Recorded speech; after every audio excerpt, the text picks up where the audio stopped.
Let me come to our first individual speaker. Our first speaker is Shaun Berger, who is the Director of Cyber Assurance at Vectra. Shaun excels at mapping red team findings to frameworks like MITRE ATT&CK to produce data-driven results that drive impactful decision-making. Listen up, for his talk will empower organizations to leverage red team data as a catalyst for implementing effective, sustainable security programs. And I was fortunate to meet Shaun last night at our welcome reception, and Shaun shared with me that when he is not in his role at Vectra, he also races and rebuilds race cars. That is something that he can do as an individual, but it works much better as a team. So in that spirit of collaboration, please welcome Shaun Berger to tell us about from reports to results, turning MITRE ATT&CK insights into actionable security programs. All right, thanks, Neil. Appreciate the introduction, and yeah, certainly everything works better when we work as a team. So I think just hearing a lot of the panel speaking earlier before, a lot of what I'll go through today really does tie back into that executive buy-in, that stakeholder buy-in. There's a lot of good work we do, and there's a lot of talented individuals in the room here. And without that executive buy-in, it's very hard to put that good work to good use. So this talk will be very much focusing on the why of what we're doing. It'll be a little bit different to some of the other talks that will come later in the day. This will be a little bit less technical, and this will be more on getting that executive buy-in.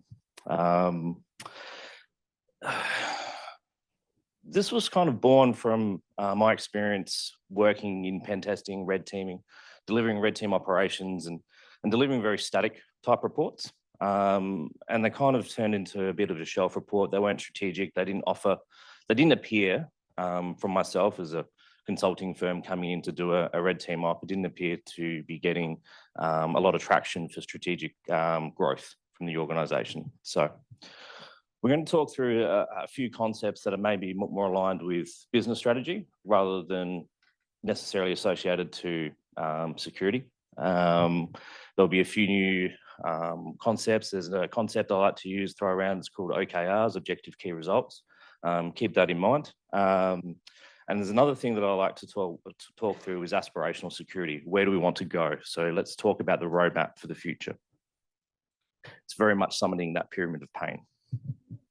How do I work this? Oh, cool. All right. So who am I? I've worked over 15 years in executive leadership. My origin story is a little bit different to some. I've spoken to a few here already, and it's very interesting seeing where everyone's come from. Everyone's got a sort of a slightly different way of getting here. My tertiary education was around business, economics, very data-driven, data analytics. That's where I came from, and then moved from business leadership roles, business strategy, and then moved into technical roles, trained in penetration testing, lovely OSCP exams, 24-hour long, they're brilliant. If anyone's done that, they'll know what I'm talking about. And using that to then sort of drive that connection between the non-technical and the technical audience. All right. Moving to the next one, cool. So a little bit of an agenda to sort of frame what we're doing. So with a goal in mind to achieve an aspirational security program, we're going to run through how we use ATT&CK to create actionable outcomes. We're going to look at how we can bridge the gap between the technical and non-technical to get that executive buy-in. And this will be a basis for driving organisational change at an organisational level, not just in our security team. I helped to frame this. I'll use a case study. So there's a hospital in Australia that I've worked with for many years, and we'll talk through some red team engagements, how we created, what we used with the MITRE ATT&CK framework to create the adversary emulation, the simulations, create the heat maps, and then what we found and what we needed to do to drive that organisational change. Oh. Oops. Right, so I just got to slide out of order, but that's fine. We'll keep moving. So to do a lot of what we do, we need to move away from the static reports. We need to move into delivering. We need to deliver goals that we can then measure and move forward with. We need the executive level to make the changes because this all requires investment. The static assessments tend to have hindered growth as they're a point in time, and they don't tend to offer that strategic value. They're very tactical, working in the business rather than on the business. That tends to create this disconnect between the technical teams. The technical teams spend a lot of time fixing the problems that we find, and then the management team focuses a lot on how much that's costing to actually fix those problems. So, creating that framework.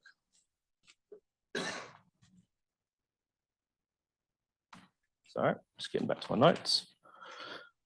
So to create this framework to move forward, I'll use this case study. So this hospital that we've worked with. So working on the MITRE ATT&CK framework to create the adversarial simulation and the attack emulation plan. Couldn't really imagine doing it without the threat informed defense model. We draw a lot of inspiration from that.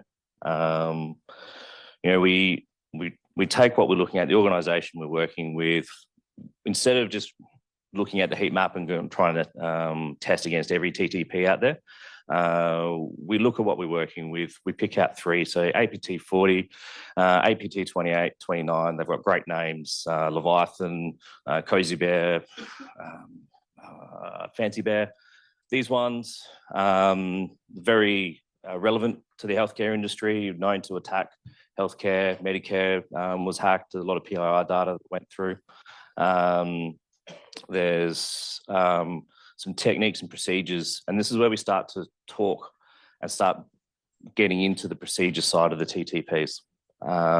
So APT 40s, they're known for rapid exploitation of zero-day vulns. We often observe them using custom malware, living off the land techniques. Their key threats around the rapid adaptation of public vulnerabilities, targeted supply chains, and because of that, it makes traditional patching very difficult. APT 28, known to target healthcare, so this is very relevant for this engagement that we're working on. They're known for phishing. I think it was MGM Grand that they were a part of. Credential harvesting, attacking exposed VPNs and insecure email servers. Key threats around persistence, exfiltrating data, so testing that DLP, testing the data loss prevention security platform was a key part of this engagement. Moving on to APT 29.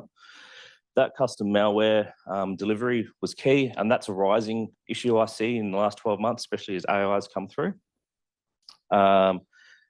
We focused on persistence, lateral movements, and we focused on the key threats of deep persistence within those networks, so working long periods undetected in the network. So we start then building out an emulation plan from that. We look at the initial access, so simulating phishing campaigns. We're deploying custom malware through malicious attachments. We're deploying exploits against unpatched VPNs, email servers. We're really focusing on the TTPs that are associated with these APTs.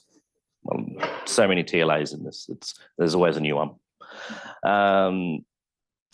Second part, execution, privilege escalation, so executing living off the land techniques, so things like PowerShell script, batch scripting, just blending into that normal operations, AD level attacking, exploiting misconfigurations within the environment.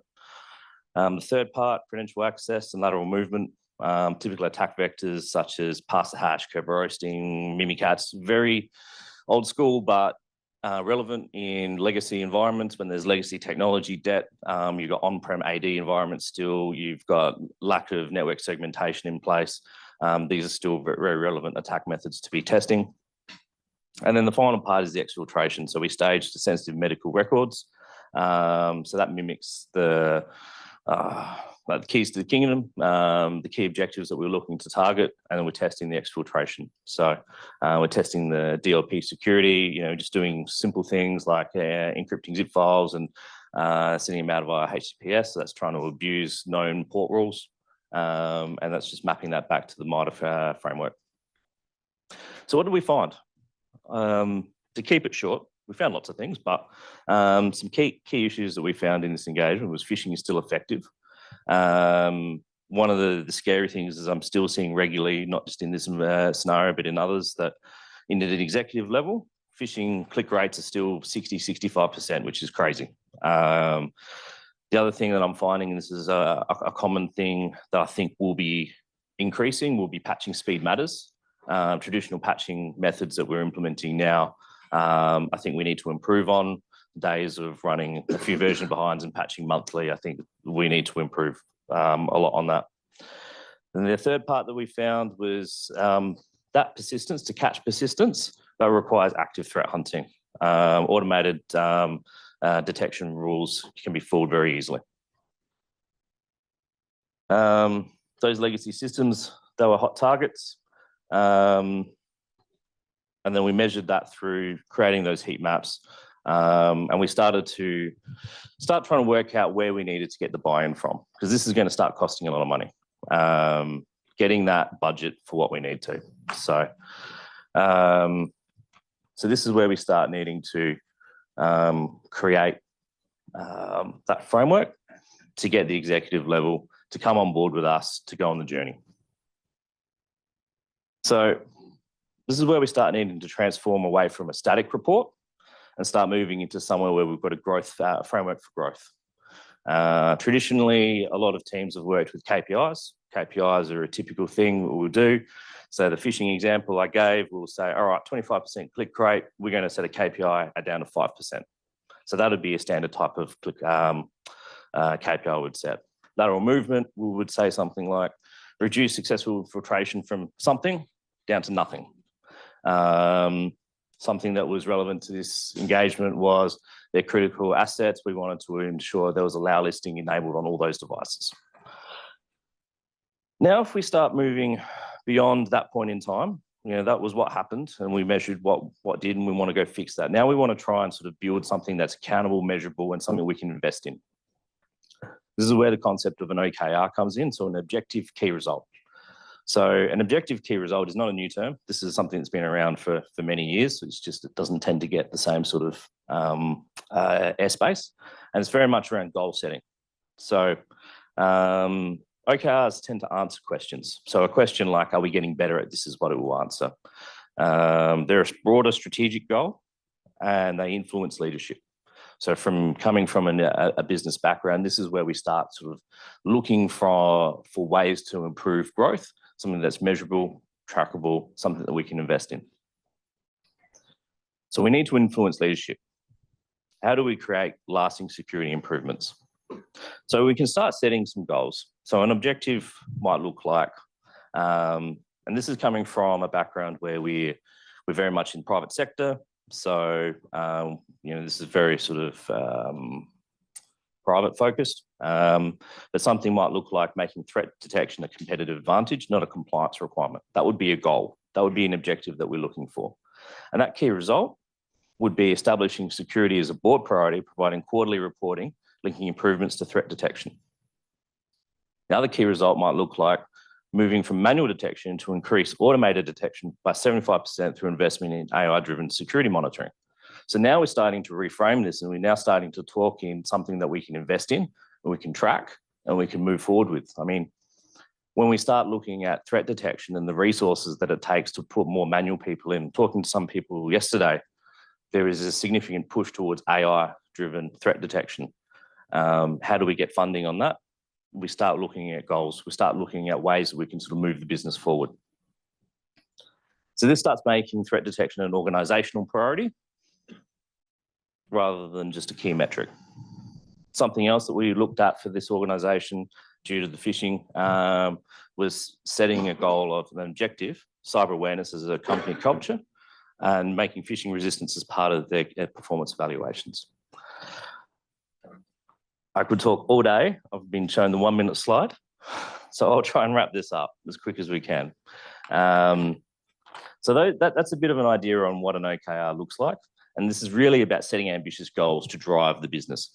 But the main thing really is making sure that we're getting the business buy-in, that they can see something that's measurable and trackable. If they can't measure it, they can't track it, they can't invest in it. It's all about that return on investment.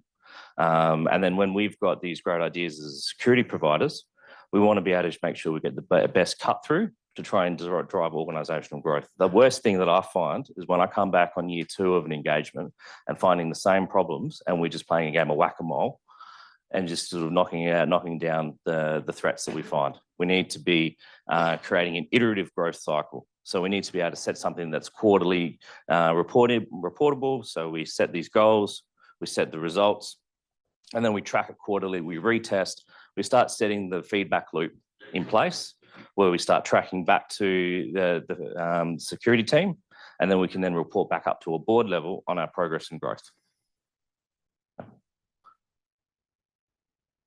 I think that'll probably cover up the 15 minutes, but give us some time for any conversation if you like. I think as well, actually, sort of as a good news story, this hospital that we worked with, they've been able to now grow and they've put on another site. And so I'd like to think that we've had some involvement, that they've had a secure framework to move forward with a lower risk model. Anyway. Thanks, Shaun. We have time for one briefly phrased question for Shaun. Anything from our global community on Slack? What I observe, Shaun, is that you've given us another way to look at the final question that was posed to the panel. We have different players in security. What was brought up was operations, engineering, and product. But the model that you've given us is a way to unite those functions toward a common purpose. Yeah, correct. It very much is about understanding the prioritization of these questions that are posed to us. You've got distinct groups within our organisation all fighting for the same airspace and all fighting for the same budget. So how do we create a way to cut through and rank what we need to do first? And that's very much sort of setting a goal perspective and trying to work at a strategic level rather than just in the business. We need to start working on the business. And it needs to be a business enabler, not an IT cost. Thank you very much. A round of applause for our speaker, Shaun Berger.